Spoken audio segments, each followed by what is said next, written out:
It was a month that ended with a little rain, and that made shooting week 3 a bit of a pain. With nearly a third of the season in the rear view, we decided to do something we normally don't do. So join us as we profile the hottest player on each team on a special edition of This Month in Wiffle Ball. The Mariners' Matt Fleeser missed half of 2012 and played the other half hurt. Now that he's healthy, he leads the league in home runs, grand slams,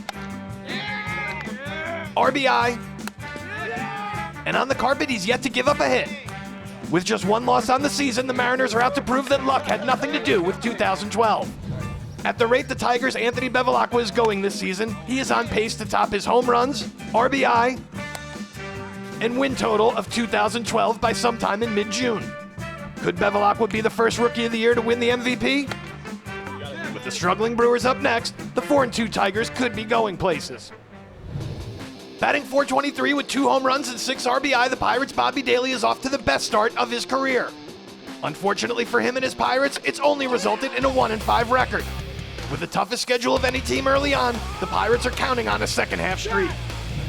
Highlights have been few and far between for the Brewers, but team owner Jay Paraskevas came through big time with this grand slam in the 6th inning to lead his team to their only win of the season. If they don't get through June with a .500 or better record, it could be a tough go for the crew. It's nearly impossible to win the Cy Young from the number 2 spot in the rotation, but the Giants' Sean Ryan may change all that in 2013. In 3 starts, the righty has 3 wins, a pair of no-hitters, 38 strikeouts, and an ERA of 0. Could he and his undefeated Giants make a run at 20 wins?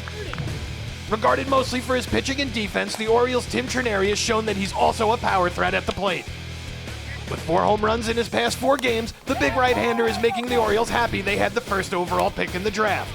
If he can keep it up and the 2-4 O's finish June at or above .500, we may have found this year's Cinderella. That's the Oriole way. The Diamondbacks' Garrett Torres has gone from average player to all-star in the span of a season. He is tied for the league-leading strikeouts with 51 and leads his team in home runs and RBI. At 2-4, they'll have their work cut out for them with one of the toughest schedules in June.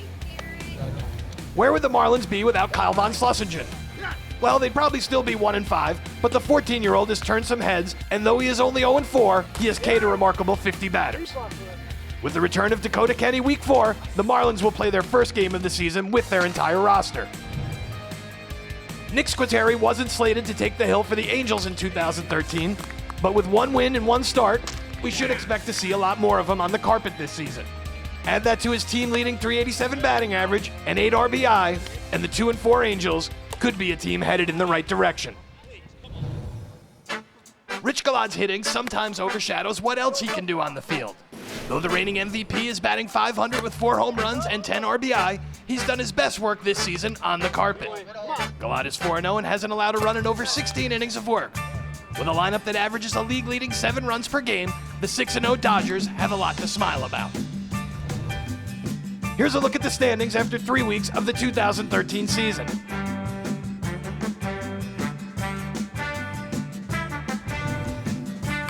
That's all for now. Join us next time as we look back at the month of June on the next episode of This Month in Wiffle Ball.